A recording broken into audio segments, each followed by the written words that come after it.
Welcome to the Family Office, planning for the people who matter most. Right? Speaking of businesses, did you hear about Meta? They had a really rough week last week. On March 20th, what was the number on that? They lost the suit, right? Yes. On March 24th, they lost. So this was the one in New Mexico. They lost $375 million. It was the state of New Mexico versus Meta.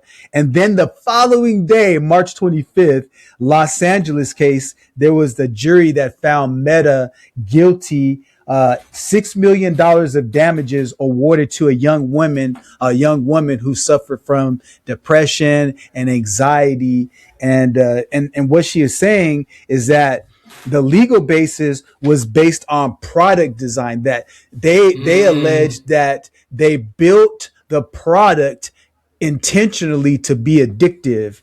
And then also they failed to warn the users of the potential for addiction. And so right now it's in appeal, but I just wanted to ask you, given the fact that Meta took two big L's last week, I want to talk about the bigger picture, which is one, this idea of social media and mental health, and two, the flip side of that coin, which is personal responsibility over using those tools, because those two in my mind are still in conflict with each other. I wanted to get your thoughts and see where this conversation goes. I'm very torn. I'm not torn, I should say, because I've been watching this type of debate. You and I have been watching this type of debate. I think if you're old enough to remember, meaning if you're I think you're in your mid 30s or older, you'll know this happened already with tobacco, right? With big tobacco, where big tobacco.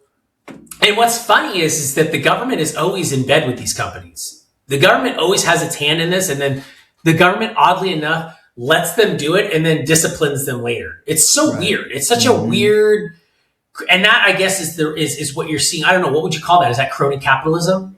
Is that what that is? That's why I said follow the money. Yeah. You're seeing the decay of that's where natural capitalism becomes polluted because you have meddling in it. You have people meddle with the free market. So you have governments that allow for illegal stuff to happen. But so in this case, you and I watched this unfold already with big tobacco. Look, everyone knows that smoking cigarettes is not good. Everyone knows this. Like everyone knows that if you smoke cigarettes, it's just bad news for you. It's disgusting, right? Like you see that movie Ace Ventura, Pet Detective, and she asks for an ashtray and says, "I don't smoke. It's a disgusting habit." And he's flicking the seeds and everything on her desk. But it's gross. Smoking cigarettes is disgusting, but everybody knows it's bad for you. Correct. And there's a warning on the side that says it's bad for you. So, which wasn't always there, by the way. Wasn't always there, right? And yes, tobacco companies marketed to kids, Joe Camel, the same thing, right? And then they changed their tune in the late 90s, early 2000s with the vapes, right? And I remember when vapes first started coming out, and I was like, oh my God. And they marketed that, and they flavored tobacco. They came down really hard on that in California. In fact, I think, are hookah lounges still illegal in California? Or they have hookah lounges. Oh, okay, because they almost were, because flavored tobacco was almost illegal. Yeah, but you have to be an adult to go, of course. But yeah. Right. Okay. So all of this stuff is happening. So to me, it's like, well, then if they come down on Facebook this hard, yeah, I don't doubt for a second that they made it addicting, because you know how to spike dopamine, short dopamine, blah, blah, blah, blah, blah, blah, and then your brain is just da, da, da, da, da. It's just this, it's the same as porn, right? You know that's why all these men can't have relationships, because they've grown up watching porn their whole life. So they're like, so they think porn is real. Porn is like 1%, just like Hollywood's one. So that's just like you have this issue with social media today, and my boys say it. They go, these girls look fake in real life. There's so much makeup, and the way they do it, they look fake. They look like cartoons. They look like, all these girls today want to look like Jessica Rabbit in the movie. Remember, absolutely. Who Framed Roger Rabbit, and they want to look like a cartoon in life, and they do. And you're like, weird. So you know this stuff. So you know the impact. So for me, I'm like, why would you? I think it could be challenged, and I think it should be overturned, because you know the warnings. You know the risk, dude. This would be saying that Like, if we allowed this kind of stuff, then why aren't we allowing Mazola and Kraft Foods to get sued for selling seed oils? Mm-hmm. Like, we can't stratify the data, Len, and go, colorectal cancer is 1,000% increase and seed oils is 1,000% increase in the same time period. And these things cause colorectal cancers? How do we not see the correlation there and then go, well, we might as well go sue Mondelez and Kraft Foods and Heinz and all this stuff for making stuff that we know causes cancer? Yeah, it's the same thing. I would say is it not? Is it because it's not physical, it's mental? No, I largely agree with you.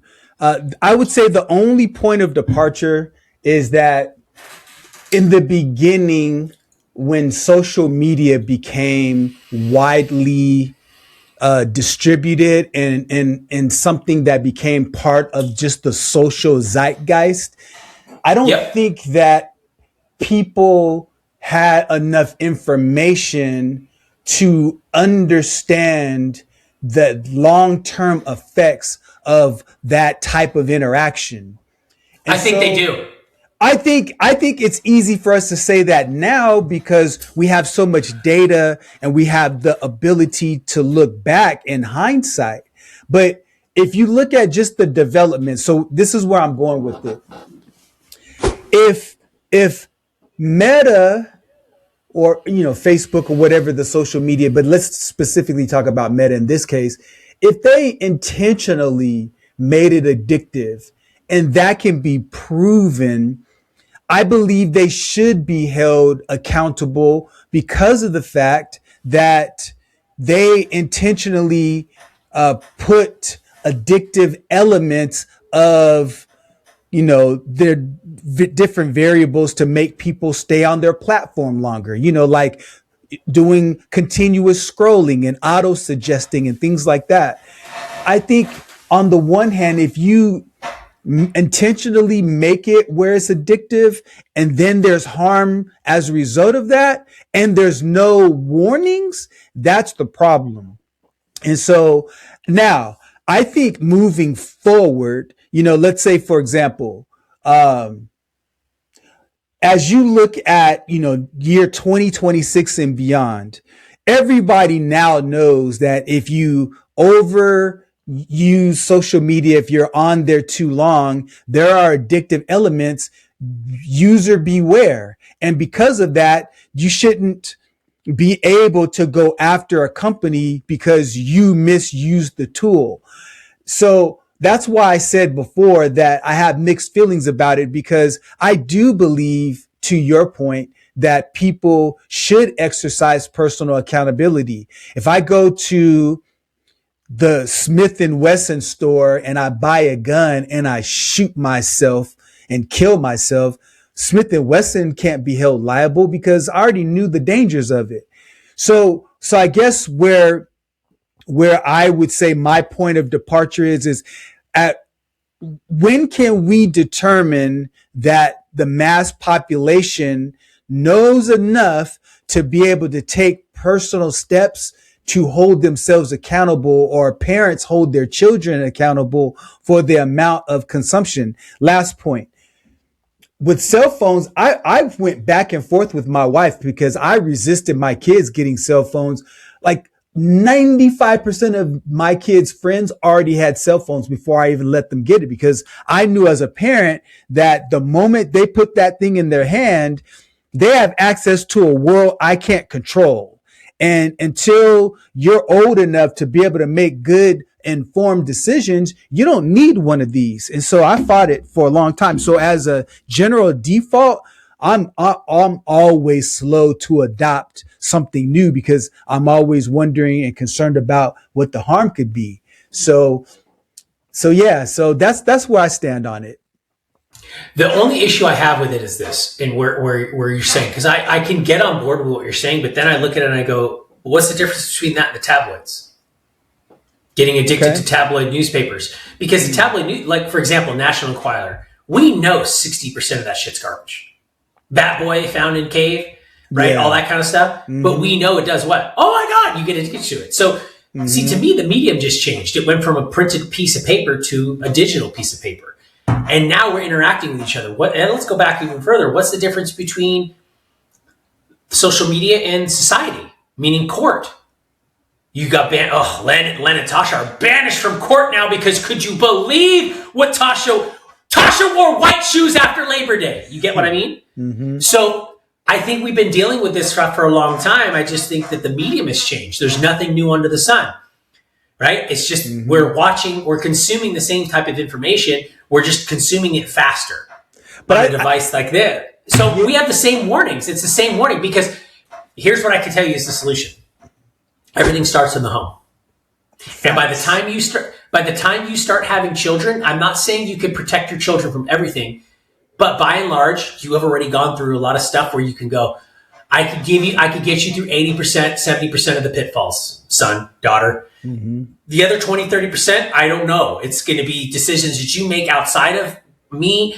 You're going to be, because think about it, by the time your children are, 15, 16, you've already spent 75% of the time with them that you will ever spend with them because they're going to go and think about when you became 19, 20, you're like, hey, unless you have a really tight-knit family, like where family sticks together. And that's kind of what I have built and what I'm trying to continue to build is that everybody continues to rely on each other because at the end of the day, when you look up, when you're 45, 50 years old, you don't really have a lot of friends. But if your family's intact, your family's going to be there for you.